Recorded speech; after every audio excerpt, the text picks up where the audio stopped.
by making up for lost time.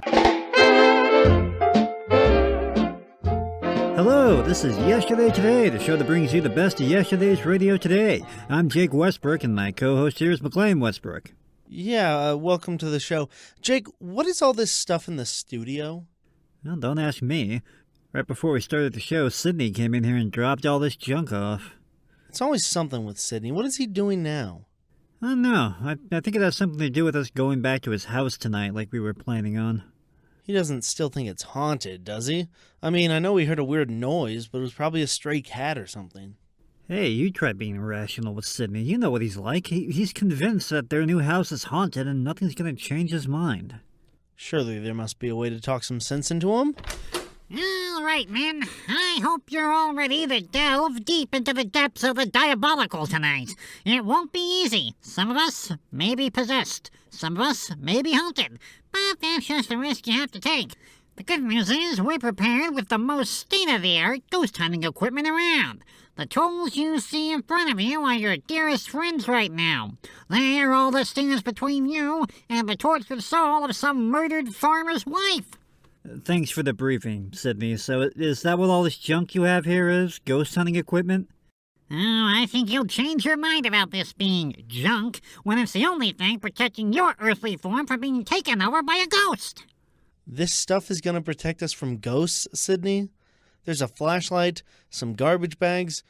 Hey, isn't this that leaf blower you built a couple of weeks ago? Oh, no. It's been converted into a ghost hunting apparatus. You use the flashlight to identify the ghost, and then you use the rakeless rake, or leaf blower as you call it, to force him into the garbage bag before tying it shut.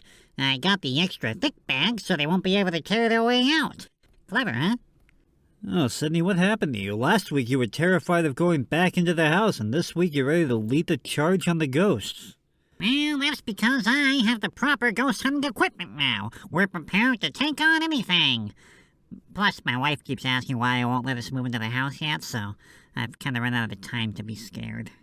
Alright, well, while we embark on our ghost hunt, folks, we're going to continue our Halloween theme. We've selected some spooky programming this week, and up first we have an episode of The Whistler. Press play on that, and we're going to head out to the Snorthoff Haunted House. I've been calling it Ghost Manor. Oh, really?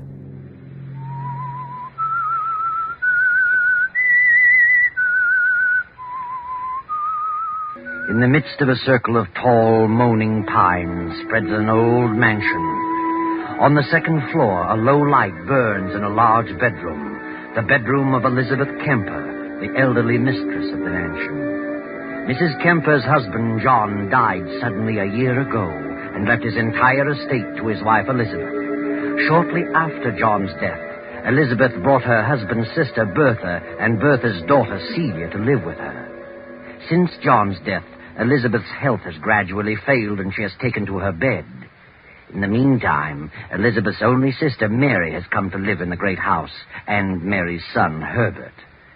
Now, long past midnight, Elizabeth tosses in her bed and mumbles. John, what is it? What do you want? Why don't you say it? Suddenly, Elizabeth's door bursts open, and Bertha moves into the room and stands beside the bed. Elizabeth? Elizabeth? Huh? Elizabeth! It's Bertha. Oh, Bertha. Oh, yes, Bertha. Why did you scream? Scream? Did I scream? Yes. Just as I came in the room. You must have frightened me. Were you dreaming? No, I don't think so. But I don't know. I thought John was here. John? You thought John was here? Yes. Standing there beside the bed. Elizabeth, I saw him too. Just a moment ago. What? In my room. Oh, but that's nonsense. Why should he always appear to you? I'm his sister. Yes. Yes, of course.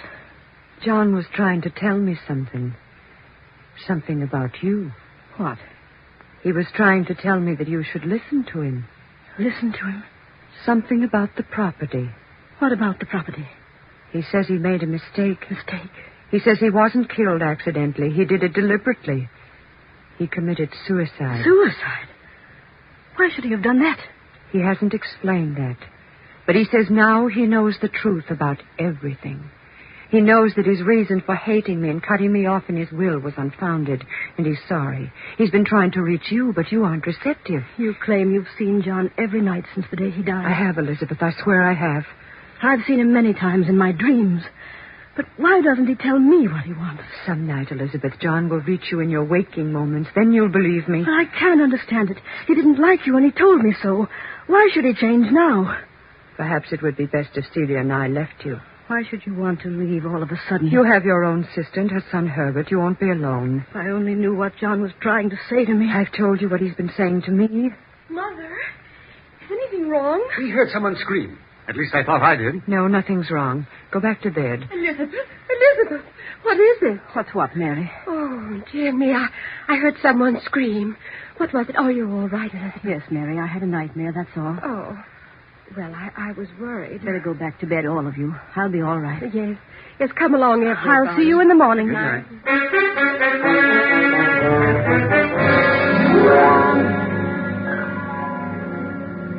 But, Mother, why do you keep frightening Aunt Elizabeth by telling her about Uncle John? I'm not frightening her. She should know the truth. But she is frightened. Why, she's getting worse and worse. Are you sure you have seen Uncle, really? Do you dare suggest that I'm lying? Is that what you mean, Celia? No, Mother. I didn't mean that honest. It's better. And don't you ever say such a thing again. But why doesn't he appear to Aunt Elizabeth? She only dreams about him. That's something that can't be answered. There are those who are gifted with the powers to see those who have departed. See them and talk with them. I'm one of those so gifted. Do you understand? Yes, Mother. John is trying to get a message to Elizabeth about me. And because he finds it difficult to reach her, he's chosen me as the medium. What is the message? He left me nothing in his will because he hated me and thought I hated him. But you did. I did not. It was his imagination.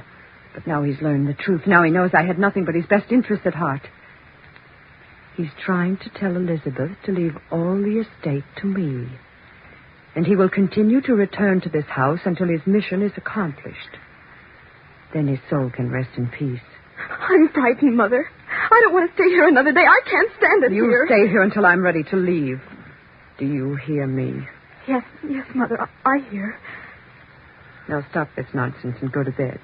Yes, Mother. I'm sorry. You'd better be.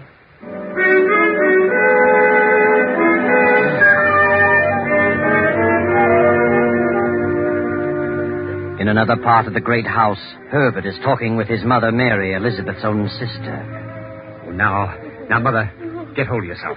Oh, I'm terribly frightened, Herbert. Why should you be frightened? Nothing can harm you. What have you to be afraid of? Oh, there's something awful in this house. I can feel it. I don't want to stay here any longer. We must leave before it's too late. I'll admit that strange things are going on, but I'm not ready to leave here. Not just yet. We don't belong here, Herbert. Elizabeth is your own sister. I don't think John wants us Do you here. really believe that John's spirit is walking around this place every night? Well, what else? Then why doesn't he say what he's trying to say and get it over Well, I with? can't stay here much longer. I'll lose my mind. I can imagine John's not wanting Bertha here, since he stipulated in his will that Aunt Elizabeth must never give Bertha a dollar of the estate. But what's he got against you? Nothing. Oh. He didn't say that Elizabeth couldn't leave you a part of it. All I want to do is to get out of this house. Well, I don't feel that way about it. Why should you walk out and leave everything to Bertha? Well, that's why John's staying around here. He doesn't want anyone here. Well, ghost or no ghost, I'm not walking out at a time like this. Then I will. I'm leaving here tomorrow. Oh, no. No, you're not leaving. We're both staying until Aunt Elizabeth makes her will. You're staying here whether you like it or not. You hear? Yes, Herbert. But nothing good will come of it. I'm convinced of that. No? Well, we'll see about that. Good night, Mother.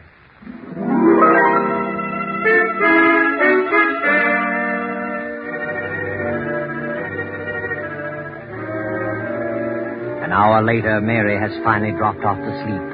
Then, as the clock strikes 3, a figure in white slips into Mary's room and stands beside the bed. Slowly, Mary opens her eyes and stifles a scream. Who is it? What do you want? I want to talk to you, Mary. Huh? Bertha. I have a message for you. A message? Yes. John is here, standing beside me. I don't see anyone. He is here. What is the message? John says that Elizabeth is planning to leave the estate to you. But he's learned the truth. He knows that his dislike for me was unfounded. He wants the estate left to me, because it's rightfully mine. And he'll never be able to rest in peace until that is accomplished. Oh, I don't want it. I don't want any part of the Then, estate. if you want to escape this torment, you must convince your sister that John made a mistake. If you accept any part of it, John will never let you rest. Do you understand? Yes, I understand. Very well, we'll leave you now. Good night.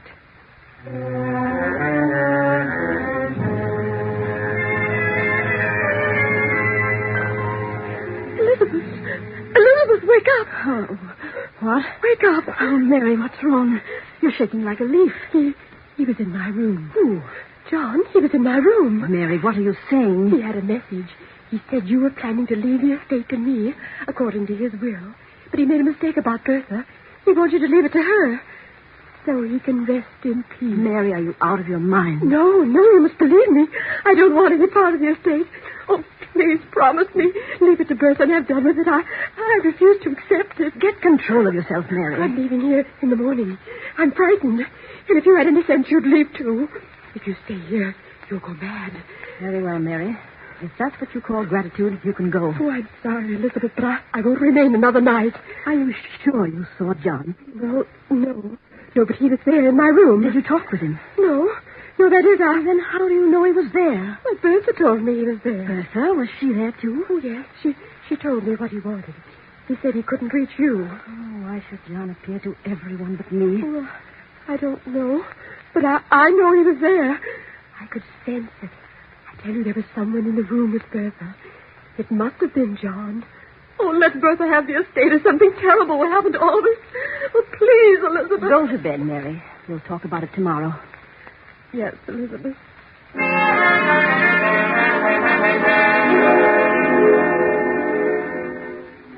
Next day, Herbert goes into town and pays a visit to Henry Wentworth, Elizabeth's attorney. Wentworth was also John's attorney for many years and was familiar with the family for 2 decades. Mr. Wentworth, you drew John Kemper's will. Yes, I did. Have you any idea why he cut his sister Bertha off without a dollar? No, but in the last 5 years, John turned against Bertha. Turned against her violently. Why? I don't really know. She was his only sister, and he had no brothers. It was very strange. What happened to Bertha's husband? Well, he died about 5 years ago. Committed suicide. He worked for John at one time. Then John set him up in a business of his own. Thought he went to the wall, and the crash at 29 lost every penny. Just couldn't take it, so he killed himself. He left nothing? Nothing but an insurance policy to his wife, Bertha. Didn't amount to much. $5,000, I think. Were John and Bertha's husband on good terms? Apparently the best of friends. How did Bertha's husband die? Took poison. Overdose of sleeping tablets. Oh, I see. But from the day Bertha's husband died, John, her brother, seemed to turn against Bertha and shortly changed his will, cutting Bertha off. I was the only one who knew about it until the will was read. Have you any idea why he changed the will? No, none whatever. It was none of my business. Yes. Well, thank you, Mr. Wentworth. I appreciate your telling me this. Good day.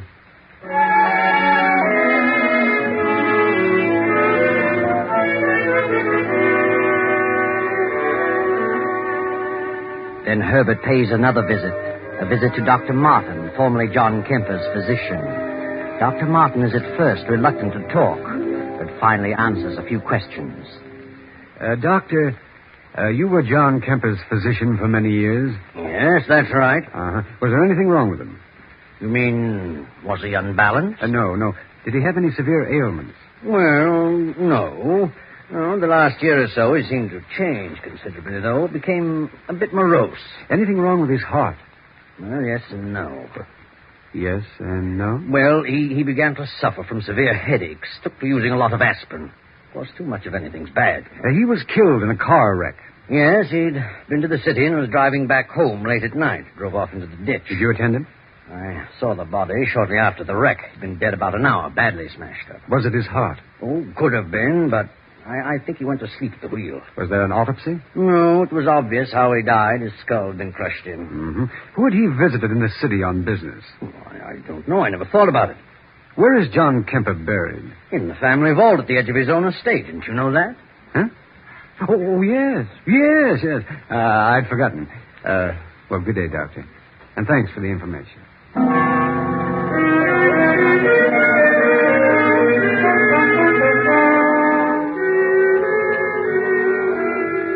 Then later that night, the household prepares to settle down to sleep.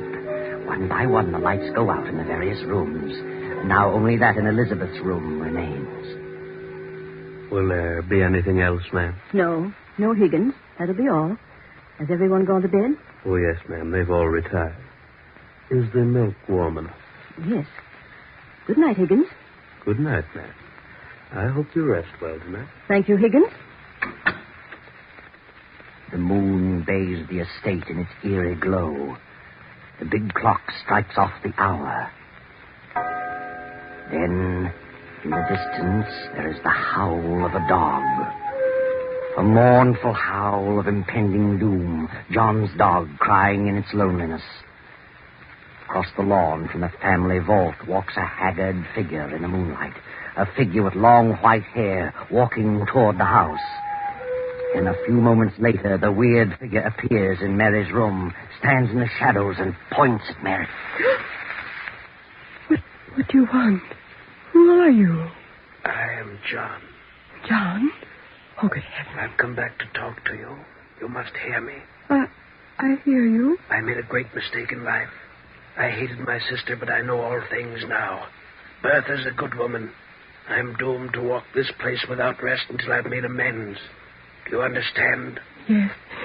Yes, I understand. If Elizabeth refuses to listen to my pleas and leaves this estate to you, you will never rest a moment under this roof. For I can never leave. It rightfully belongs to Bertha, and to her it must go. No, I don't want it. I don't want any part of it. I won't stay here. I promise. Just let me alone. I will. If you and your son leave here at once. We will. We will. Oh, where are you? John? Are you here? John? Mary gasps and suddenly falls back on her pillow.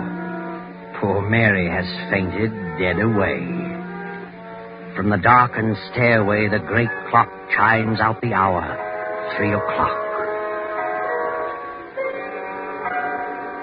Elizabeth, eyes closed but still awake, senses a presence and slowly opens her eyes. Standing close beside her is the white-haired figure, its face hidden in the shadows. No, Elizabeth. Don't turn on the light. Who is it? You wouldn't want to see me. I've been out there too long. John! John! At last I've reached through to you. Oh, I must be dreaming again. Not this time. Why are you whispering, John? I'm not whispering, Elizabeth. Can't you hear me? Yes, I can hear you. What is that odor? Odor? Yes, a strange odor. Like the smell of flowers. A musty odor of roses. Why, I've just come from the vault, Elizabeth. John, what is it? What do you want? You're going to make your will tomorrow. Yes. Only you can right the wrong I've done. Wrong? My father left this estate to me with the understanding that I should leave it to Bertha. Yes, I know. I suspected her of wrongdoing and cut her off, and instructed you to do so. Yes. But now I know that I was wrong. You must leave the estate to her. You must right my wrongs so that I can go on to my rest. Yes, John. If you fail to do this, I shall be doomed to walk this place throughout eternity. And all those who come here shall not know a moment's peace. Yes, I understand, John. If you fail me, you too shall suffer my torment with me forever. Yes, I'll do it. I'll do as you say, only... John... Your heart, Elizabeth? Yes, You haven't much time, Elizabeth. You'll be joining me soon. I know. John, where are you? I promise, John. I promise. Elizabeth clutches at her heart, gasping for breath. A few moments pass, and she revives sufficiently to reach for the stimulant on the nightstand. She pours a dose, and as she swallows it, she glances out the window over the moonlit grounds. Across the lawn moves the white-haired figure, gliding toward the family vault at the edge of the estate. John! John! Elizabeth drops the glass and falls to the floor. A few seconds later, Bertha hurries into the room. Elizabeth. Mary. Herbert. What happened, Mother? Hurry. Good heavens. Is she all right? Elizabeth. Oh. She's dead. Who screamed? Must have been Elizabeth. Had another attack. Why, she's still breathing. Put her on the bed. There's your medicine. I'll get another glass. You stay here, Mary. I'll get the glass from the bathroom. What do you suppose happened to her? Maybe it was the... Was what? I don't know. What's wrong with you, Mother? You're white as a sheet. Oh, am I? What are you trying to say? Well, I saw it, too. Saw what? What did you see? Well, I saw him. John. He was in my room a while ago. I talked to him. You talked to him? Yes, and he talked to me. I heard him and I saw him. What did he say? Stop whimpering and tell us. He said... Mother, stop it. Oh, I won't stay. I won't. Come back here. Grab her, Celia. Elizabeth's coming, too. Aunt Elizabeth. Aunt Elizabeth. Oh, Herbert, You're all right now. Just take it easy. Yes, I'm all right. What's wrong with Mary? She says she saw John and talked to him. What? I think she's imagining things. No. She isn't imagining things. I know. I saw him, too. He was here. He talked to me. Oh, now, look, Aunt Elizabeth. The whole thing is... No. He was here. It was no dream. I saw him walk through the garden toward the vault. When? It can't be very long ago.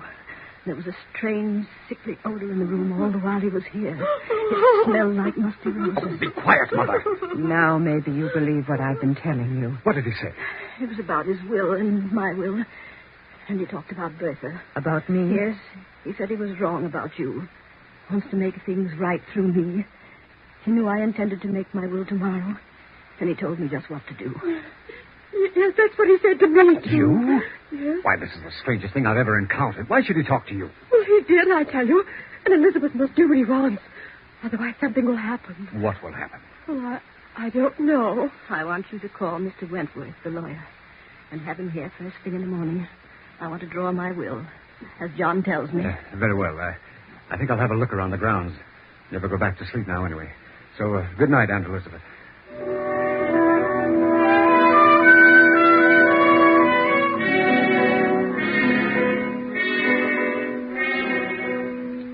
Herbert wanders about the grounds for a while and finally goes to Higgins, the butler, and after some persuasion obtains the keys to the family vault. The next morning, the lawyer, Wentworth, visits Elizabeth in her room. Well, how are you this morning, Elizabeth? Much better, Mr. Wentworth. Here you had a bad night. Yes, I guess I had another attack. Oh, so? Mr. Wentworth, I want to draw up my will. I should have done it long ago, but, well, something held me back. I see. Well, I'll take down the data and have it typed, then bring it back for you to sign. I'll be in court all day, probably through the evening, so I'll have to come around 11 tonight. Very well, as soon as possible. Good. Now, let's have the particulars. Yes. To my sister, Mary Wilton, I leave the 5-room cottage in Danbury. To my nephew, Herbert Wilton, I leave $1,000 in cash. Yes. And to my husband's sister, Bertha Mallory, I leave all other property, personal and real, amounting to some $400,000. What? Please. Amounting to some $400,000, according to my late husband's wishes. What do you mean? John stipulated that you leave not a penny to Bertha. John has changed his mind. When did he change his mind? Since his death. Don't you think we'd better postpone this until you feel better? I want my will drawn just as I have told you. But what do you mean by saying John has changed his mind? How could he? He told me so last night. You know what you're saying. Yes. I saw John. I talked to him. He was wrong in his attitude toward Bertha. Oh, this is ridiculous. I want it done as I say. Very well. I'll draw it up this way. But I certainly think that... You think I'm insane? Well, since you bring it up, yes, I do. So did I, at first. But I'm not. I'll be expecting you around 11 tonight, Mr. Wentworth. Yes. Yes, of course. I'll be here.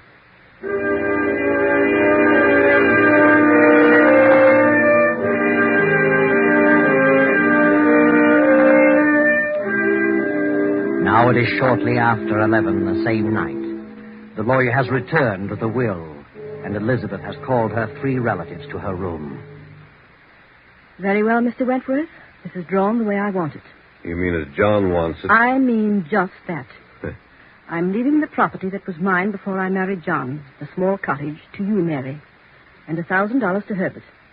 All else I am leaving according to John's directions to you, Bertha. That's the way John wants it.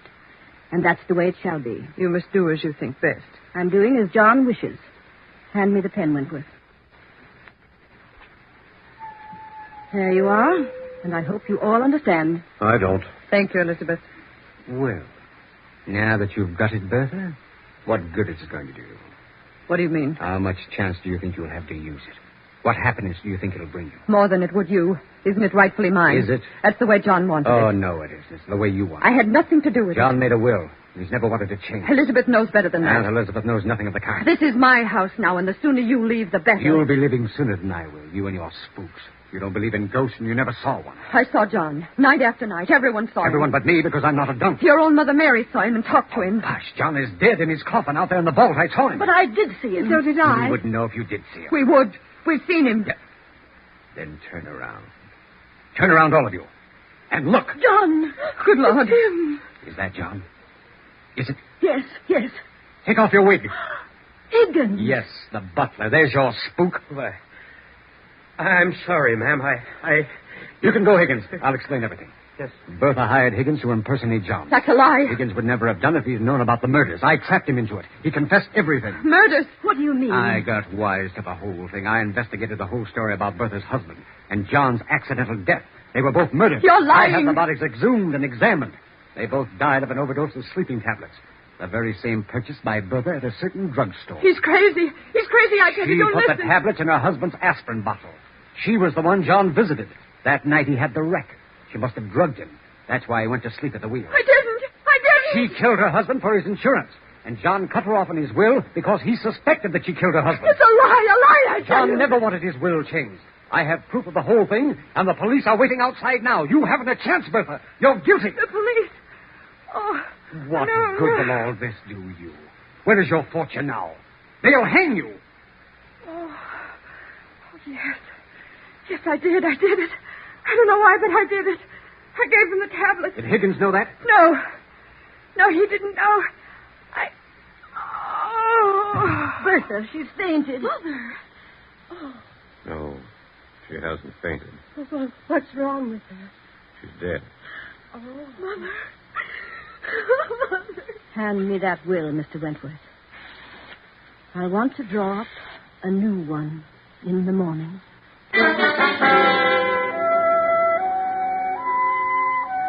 Well, there you are. That's the story. John never wanted his will changed, and for good reason. He really knew the truth. But wait a minute.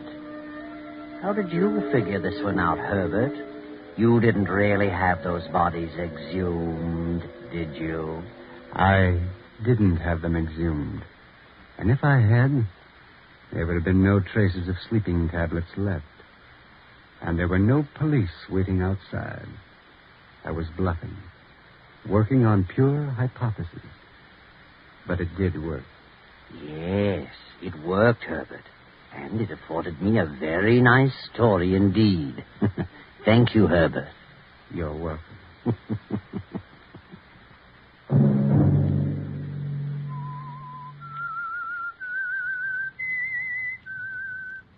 All right, men. The key here is stealth. The ghosts are gonna know we're here before we know they're here, so there's no sense in giving them the advantage of hearing us. Right. Welcome back to Yesterday Today. We're at Sydney's house right now. Quiet. What did I just say? Sydney, I'm not... Shh. There's no point. I just don't think Zip it. You better start whispering, Jake, or Sydney will blow a fuse. All right. Welcome back to Yesterday Today. We're continuing our Halloween-themed show as we're looking for ghosts in Sydney's house. Not ghosts, Jake. Just one ghost. Just one ghost? What do you mean? Did you do a head count on them? Well, that only makes sense. Ghosts are pretty territorial. There can only be so many ghosts haunting one place. You see, those have to have some sort of connection with the buildings they haunt. They can't just move in like you're signing a lease. And based on the size and the age of this house, I'd say the place is really only big enough to have one ghost haunting it. Maybe two, but I highly doubt it. Well, thank you for the analysis, Sydney. Anyway, that noise we heard last week was coming from the basement, so why don't we head down there? All right, I've got the leaf blower on standby. Does one of you want to hold the garbage bag open for me? Jake, I think it's up to you. Garbage bag holder is one of the most dangerous jobs in ghost hunting. I don't think we need a garbage bag holder, Sydney. Well, that's what you say now. But when you come face to face with the ghost, you'll wish you'd had someone holding that bag. Sydney, there is no ghost. What we heard was probably an animal or a broken pipe or something. A sad attempt at coping, Jake. Coming up with crazy, irrational theories like an animal or a broken pipe, when obviously it could only be an undead apparition. Let's try to act rational, shall we? Jake, Sydney's right. You sound utterly insane. Now hold the garbage bag so Sydney can use the leaf blower to trap the ghost. There's no ghost living in the basement. Just open the door and I can show you. The lights still aren't working. Alright, just start feeling around for it. I know it's around here somewhere. Why didn't we bring a lantern with us? That seems... sorry. I didn't mean to bump into you. Yeah, excuse me. That was my fault. Yeah, don't mention it. Alright, where is... Hey guys, who was that? Not me. Oh, it's the ghost! It's the ghost! Quick! Well, let me turn on the leaf blower. Where did I put the leaf blower? Where's the leaf blower? Here, calm down there. It's just me, Frankie Spork, Private Eye. What? Frank, what are you doing here? Well, I could ask the same question. What are you guys doing here? This is Sydney's house. What are you doing here? Yeah, well, I'm working on a case. You're working on a case in my house? Well, it's about the case I was working on last week. I got a huge break and followed a lead all the way to this house. I didn't know it was Sydney's house. I just figured it was an abandoned old place. What a coincidence. What kind of a case are you on that brought you here? Oh, big case, big case. It's a bootlegging operation. Or it could be a counterfeiting operation. You don't know which one it is? Well, it's hard to say. When I'm working on cases, I get most of my information from second-hand sources. Conversation on the subway train here, an overheard whisper in the corner booth of a diner there. It's hard to draw definite conclusions, but I do know for sure that someone is making something they shouldn't be, and they're using this house to do it in. So our options are either ghosts live here or counterfeiters. Whoa. Nobody said the ghosts can't be living here with the counterfeiters. Sydney, I recommend finding a better realtor next time you're in the market for a house. Well, if you fellows want to stick around with me on the investigation, you can, but I'm not responsible for your safety. Things could get pretty dangerous. Don't worry, Jake here is our garbage bag holder, so I think we'll be fine. Alright, well, while Frank scopes the house up for counterfeiters and Sydney searches for ghosts, let's get to the second half of our spooky show and an episode of the classic old-time radio horror show, Inner Sanctum. Quiet. Oh yeah, sorry. In the small hillside New England cemetery, a chill evening wind stirs the leafless trees with a complaining murmur. A blood-red moon probes through the branches with grotesque fingers, touching the faded headstones with their eerie light. The frail, drawn-faced young woman sits on an old stone bench, listening acutely to the rustling of the branches, as if to capture some word whisper of the dead, forgotten past.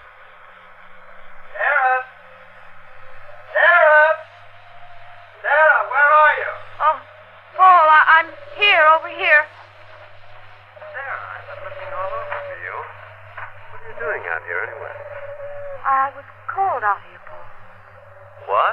The wind. There was a voice on the wind, and it called me to come out here. That's just in your mind, darling. No voice called you. Yes, Paul, it did. I recognized the voice. You recognized it? Then whose voice was it, dear? It was old, retired, and sort of cracked. And yet I could recognize it as my own voice. You heard your own voice? Yes, Paul. And it was strongest right here where I'm sitting now, among my family graves. Hello there!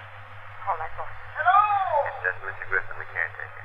I asked him to help me look for you. Oh, well, I see you found your wife all right, eh, Mrs. Seaton? Yes, I found her, Mr. Griffin. I thought I saw Mrs. Seaton come to the graveyard here earlier. I didn't expect she'd still be... But what's wrong? What's the matter, Mr. Griffin? Just that I get sort of a funny kind of feeling every time I pass this grave here. What do you mean? What are you talking about? That grave, that one there, the one right next to you. Why? What's the matter with it? Well, ain't you noticed there's only one name on the headstone? The first name, Hester. That's strange. My family name is Randolph. Wasn't this woman a Randolph? Oh, you don't know the story. The kin who buried this Hester woman didn't think she deserved the family name, so they left it off the headstone. Why? Why didn't they give Hester her full name? Because they didn't want anybody to know who she was, I guess. You see, Hester was burned at the stake for witchcraft. Witchcraft? That's what they say. Mr. Griffin, my wife is an ill woman as it is. Let him go on, Paul. No, but Sarah... What else, Mr. Griffin? Well, that's all, Mrs. Seaton, except that Hester claimed at the stake that they were burning an innocent woman. She could be heard shouting it as the flames licked around her. She threatened with her last breath to get even someday. How could she get even? I don't know, but according to the story I heard, Hester said that this here town owed her the years of her life that they took away. Well, now, this is completely ridiculous. It's only a legend. Mr. Griffin, tell me, how many years ago did all this happen? Well, it's right here on the headstone, you see. Hester, a lost soul, born October 13th, 1759. Died... Good heavens. What's wrong? Look, Mrs. Seaton. The date of Hester's death. It's worn away.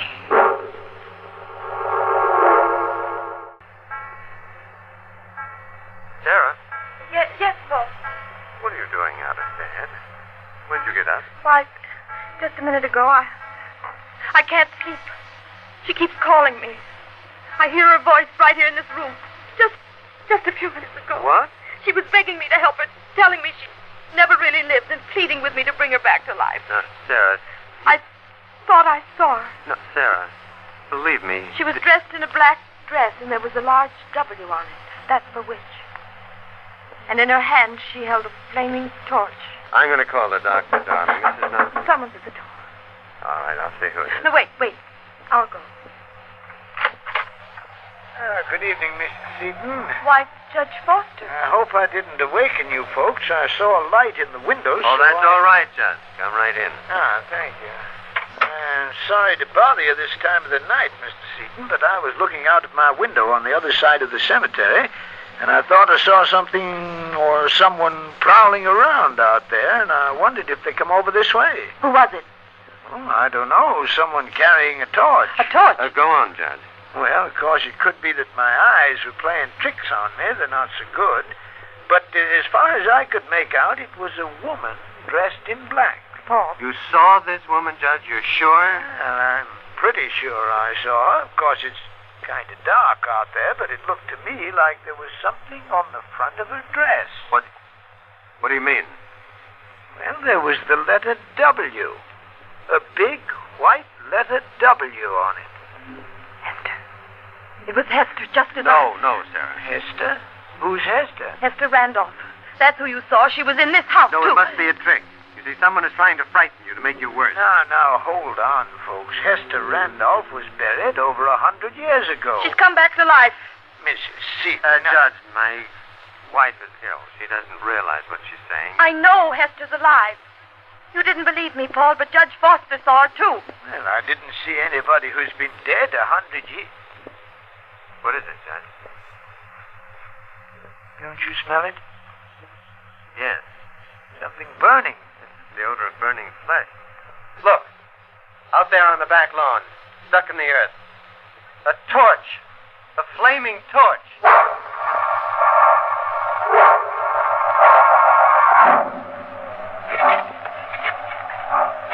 Sarah, I tell you, it's useless to have me dig up this grave. I've got to know, Paul. It's the only way I'll be sure. Now, careful, Mr. Seaton. You're just about deep enough for the coffin now, if it's still there. Judge, I don't know how you can sanction a thing like this. Well, Mr. Seaton, you see, I want to be sure, too. But it's ridiculous. You've struck wood with the shovel. Yes, it's the coffin, all right. You better go easy now. That wood is soft with age and half rotted away. Now, I think we can open it now.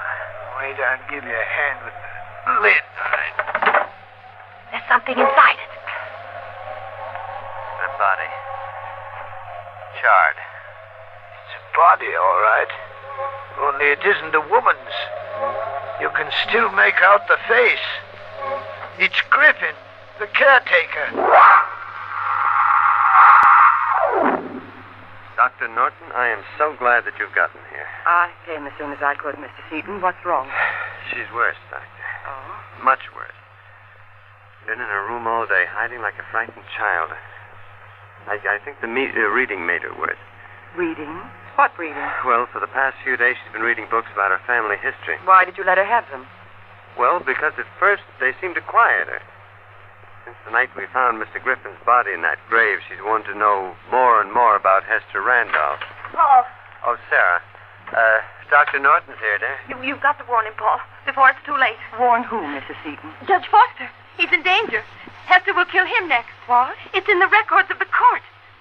The magistrate who sentenced Hester to death at the stake was a man named Foster. Now, Mrs. Seaton, you're just upset. Please, believe me.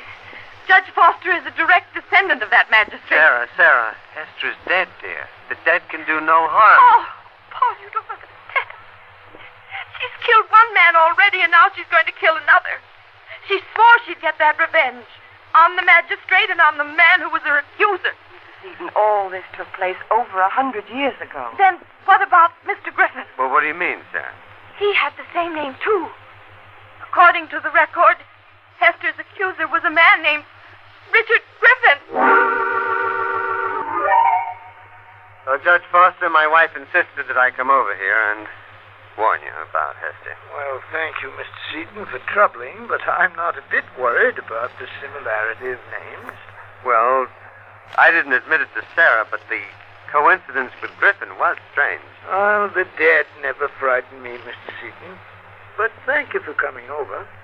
Oh, by the way, can I drive you home? No, thanks. Dr. Norton is waiting for me outside. Good night. Good night, Mr. Seaton.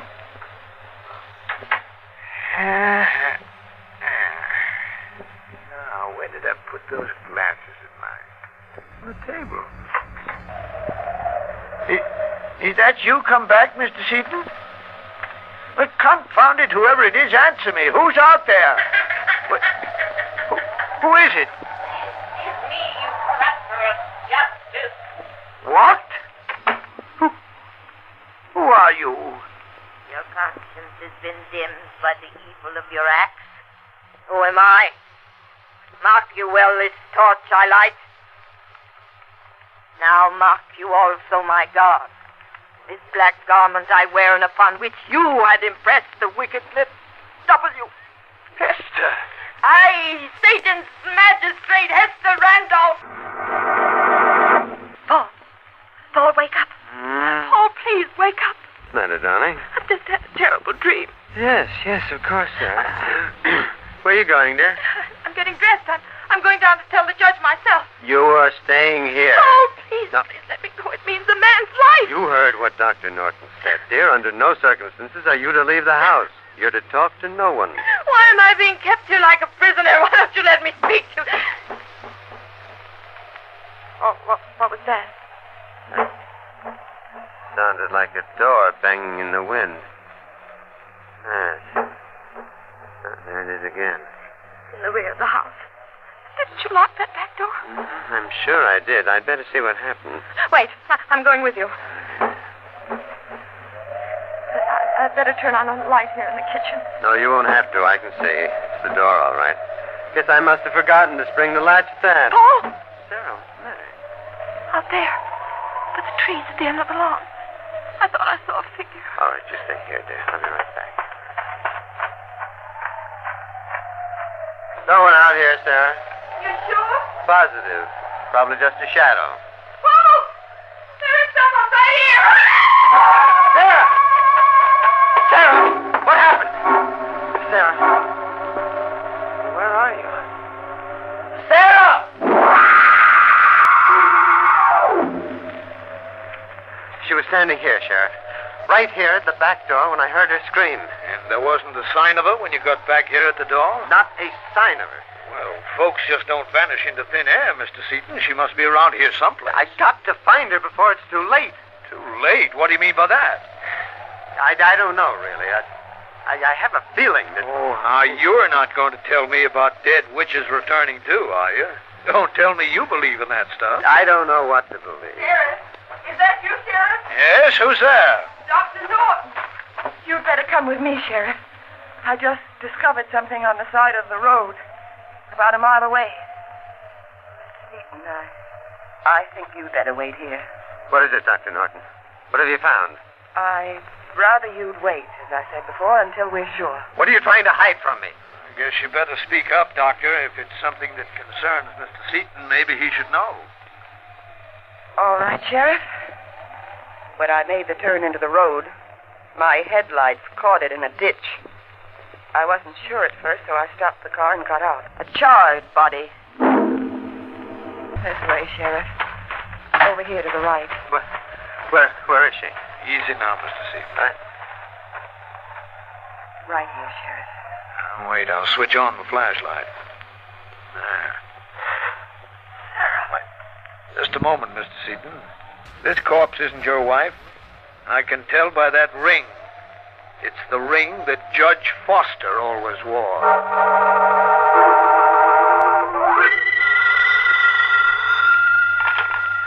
Hello? Oh, yes, Sheriff. Any news yet? Well, why can't your men find her? It's been 6 hours already. No, I haven't heard a word. Yes. Please call me as soon as you hear anything, will you? Who's there? Who is it? Oh, open the door. Hurry. Sarah! Yes, quick, let me in. Oh, Sarah, thank the Lord you're all right. Oh, Darling, where have you been? What happened to you? Wait, lock the door quickly. Will you...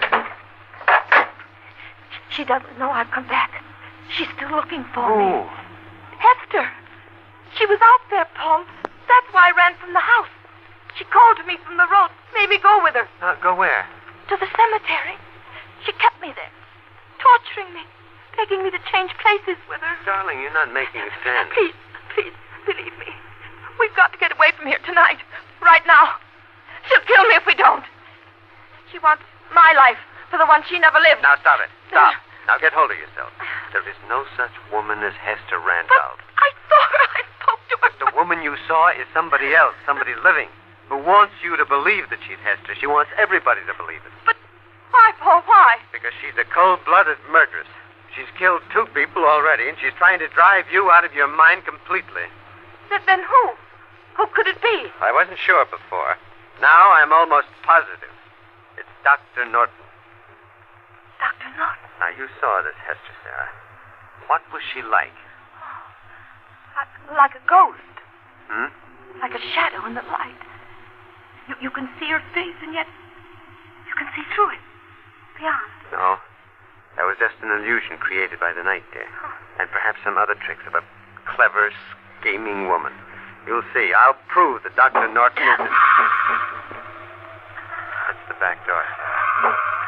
That's blown open again. Leave it. We've got to get out of here. No, you stay here. I'm going to see who opened that door. Please hurry. Don't leave me alone so long. We haven't a moment. Paul! What is it, Sarah? Don't come in here. Don't come back. Run away as fast as you can. What's the matter? Don't come in here. She's here. Hester! Sarah! Look out! I got the gun out of the desk. I've got a gun. Sarah! Sarah! Are you all right? I killed her, Paul. She won't torture me anymore. called Hester.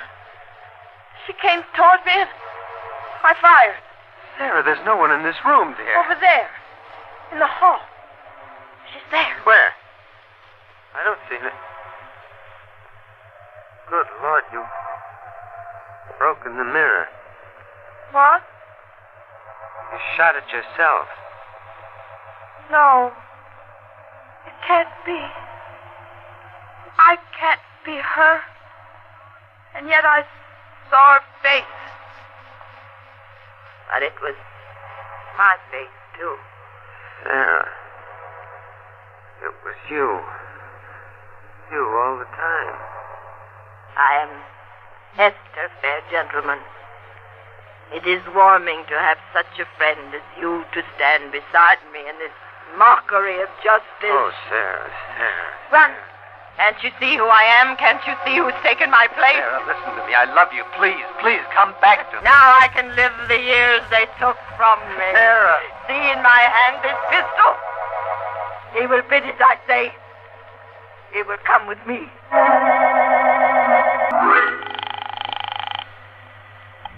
No answer, Dr. Norton. I can't understand it. Mr. Seaton was home when I called just 15 minutes ago. I warned you, Sheriff, to have that house closely watched. Well, I can't do 100 things at once. I've got every available deputy out looking for Mrs. Seaton. Don't you realize she may have gone back to their house? Don't you realize that she's the one who might be Hester?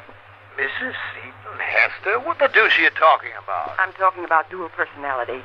Mrs. Seaton is suffering from a nervous breakdown, and it's entirely possible that she's the one who killed Griffin and Judge Foster. Well, you should have told me this before, Doctor. Come on, we're getting right over to the Seaton house.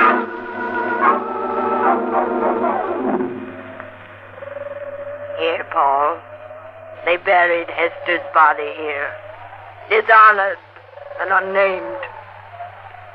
But, Paul, you believe in my innocence. Yes, Sarah. We better go back, dear. Back? Just to the house. It's very cold here. Cold everywhere. You and I are going back. Back through time. To an age where no one can harm us. This torch I hold. To free us forever. No, wait. Now, Sarah, please, listen. Now, try to understand, dear. Ease your mind. The flames will be of no pain. I know. Because I've been through such a death before. No. Now, Sarah, wait.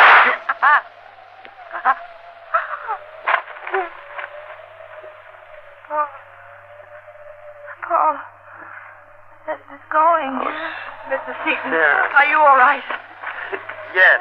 Looks like we got here just in time. Paul. She's going from me. Forever. Oh, Sarah. Dead, Mr. Seaton. Sorry, Mr. Seaton. Sheriff, what is it? What's the matter? Look, the headstone. I didn't notice that before. It's been recut. Oh, what do you mean? Don't you see what it says? Hester Randolph, a lost soul. Born October 13th, 1759. Died September 12th, 1949.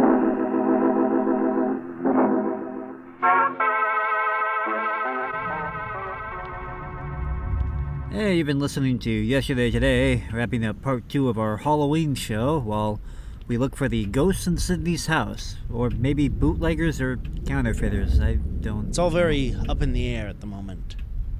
Now, Sydney, when I give you the signal, I need you to open the basement door. But what if I get possessed by the ghost? Now, that kind of thing's already happened to me once. I don't want to go through it again. Yeah, more than likely it'll be a group of bootleggers that shoots you, but don't worry about it too much. Are you ready? No. Great. On 3. 3, 2, 1. Open the door. All right, freeze. I got the drop on you. Give yourselves up. Hold on now. Hold on. Don't shoot. What's going on? Bags? Bags and Aiken? Eggs and who now? Beggs and Aiken, they're the hillbilly music group that played at the barn dance a couple weeks ago. What are you guys doing here? Settle down now, settle down. We was just in the neighborhood. We figured we'd stop by, take a look at the basement and all. Always in the market for a good basement. Yes, sir, yes, sir. Beauregard, cover the barrels, quick. Hold it with the tarp there, Beggs, or Aiken. I don't know who's who here, but I know what I'm looking at. This is a moonshining operation. Well, that explains the screeching sound we heard last week. That was steam coming out of the still. Well, that all really depends on how you define the word still. I define it as illegal. Illegal? My good man, you wouldn't happen to be one of them revenuers, would you? Yeah, I heard someone was in here making some of that old Mountain Dew in the house, and now we find you two in the basement here distilling spirits. Spirits? So there are ghosts here. No, different spirits, Sidney. I'm talking about liquid spirits. Hold on now, sir. Do I take this to mean that you're implying that we're moonshiners making whiskey? We ain't doing that, sir. No way, no how. Gave it up a long time ago. What are you talking about? All the evidence is right here. Oh, my friend, that is where you are mistaken. You see, when you heard we was using this here house to make Mountain Dew, you heard right. But we were making Mountain Dew, like the sody pop. What do you mean? Beauregard and I have a mighty hankering for that drink, mighty hankering. But gosh almighty and sakes alive, you know what the fine folks who bottle that stuff went and done did? They went and done put high fructose corn syrup in the formula, ruined the whole thing. What's a couple of honest mountain boys like Beauregard and I to do but run an operation bottling the original, unadulterated version? We had to hide out here in this old house to do it so the corporation wouldn't get their legal folk on us. Them lawyers can be awful nasty. Are you being straight with me right now? That's the honest truth, sir. Beauregard, give the man a swig of that dew. Thank you. Much obliged. Well, I guess there isn't a case here. This certainly is soda pop. Ah, shucks. I was hoping I'd have a shootout with some crooks. You sound kind of disappointed about that. Hey, chin up. I'm sure there'll be some criminals coming along to shoot you some other time, Frank. Yeah, I guess so. Well, I'm gonna go get a cup of black coffee at the diner. If you need me, I'll be in the corner booth. It's just not my day. My friends, I do apologize for all of the commotion. We did not think that anyone lived in this here house. Well, there wasn't, but then my wife Maisie and I bought the place and we're moving in. Well, sir, I don't suppose you'd still be willing to let a couple of honest, hard-working men use the basement here for our little operation? Hillbillies making rip-off soda pop in my basement? Well, I would love it. I really would. But I think it might be a hard sell with the little lady. Well, that's fair enough, sir, fair enough. I tip my cap to you. Well, Beauregard, I think we're going to have to find another spot. Grab that copper wiring and let's catch the next train out of here. Hey, can I try some of that Mountain Dew, or...? If you want more Yesterday Today, you can visit KISU.org or wherever you get your easily, rationally, and somewhat logically explained podcasts. Jack-o'-lantern, it's Halloween.